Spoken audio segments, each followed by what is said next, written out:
Assalamualaikum warahmatullahi wabarakatuh. Puji syukur kehadiran Allah Subhanahu wa Ta'ala yang mana telah memberikan kita nikmat umur panjang, nikmat kesehatan, nikmat rezeki, sehingga kita bisa berada pada fase saat ini. Yang saya hormati dosen pembimbing yaitu Bapak Asrar Mabul Faza, dan yang saya sayangi teman-teman seangkatan semua. Semoga kita selalu dalam sehat walafiat dan dalam lindungan Allah Subhanahu wa Ta'ala. Berikut saya akan menyampaikan tugas mata kuliah studi hadis ekonomi yang berjudul tentang hadis tentang konsumsi. Konsumsi pada hakikatnya adalah mengeluarkan sesuatu dalam rangka memenuhi kebutuhan. Konsumsi meliputi keperluan, kesenangan, dan kemewahan.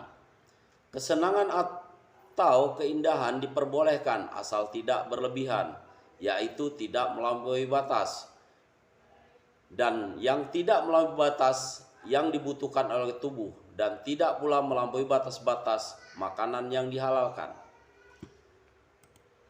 Berikut kita hadirkan dari slide tersebut di atas, yaitu hadis konsumsi, yang artinya telah menceritakan kepada kami Abu Al-Maghirah berkata, telah menceritakan kepada kami Sulaiman bin Sulaim Al-Kinani berkata, telah menceritakan kepada kami Yahya bin Zabir At-Tai berkata, saya telah mendengar Al-Miqdam bil Ma'di Karib Al-Kindi berkata, saya mendengar Rasulullah SAW bersabda, tidaklah anak Adam mengisi tempat yang lebih buruk dari perut.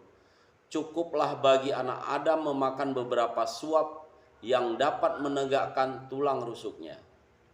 Jika hal itu tidak mungkin, maka sepertiga untuk makanan, sepertiga untuk minuman, dan sepertiganya untuk bernapas.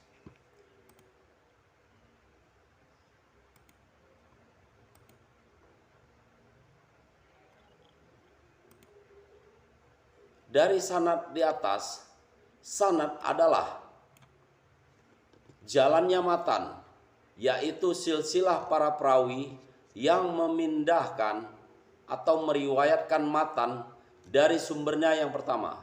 Dan sanad adalah jalan yang menghubungkan kepada matan hadis, yaitu nama-nama perawinya secara berurutan. Yang sudah saya jelaskan tersebut yaitu arti hadis. Dan nama lengkap perawi sahabat adalah Al-Miqdam bil Ma'di Karib bin Amar bin Yazid bin Ma'di Karib bin Yasar bin Abdillah bin Wahab bin Rabi'ah bin Al-Harits Al-Kindi.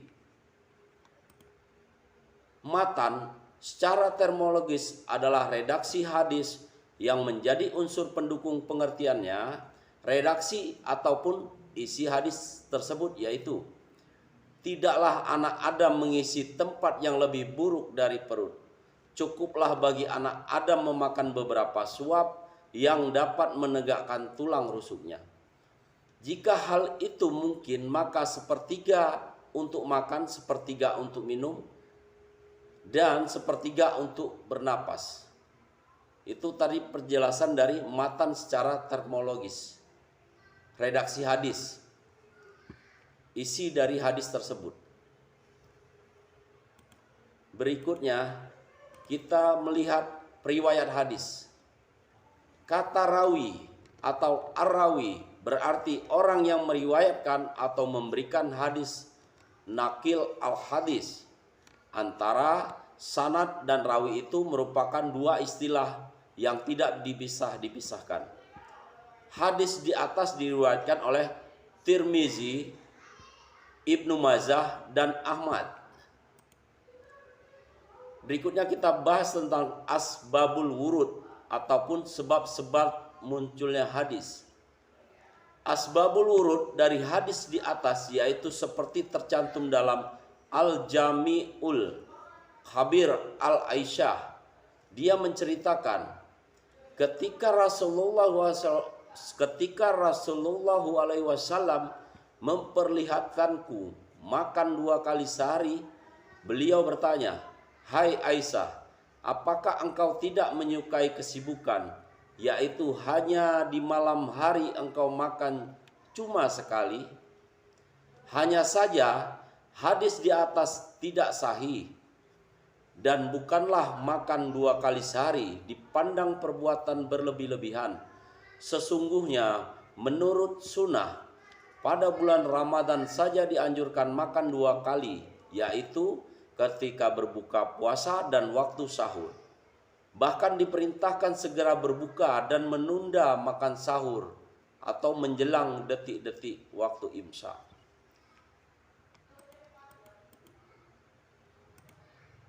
Jadi penjelasan dari hadis konsumsi bisa dikatakan dalam hadis tersebut Rasulullah SAW menerangkan bahwa sejelek-jeleknya wadah atau tempat adalah perut manusia yang dipenuhi oleh makanan.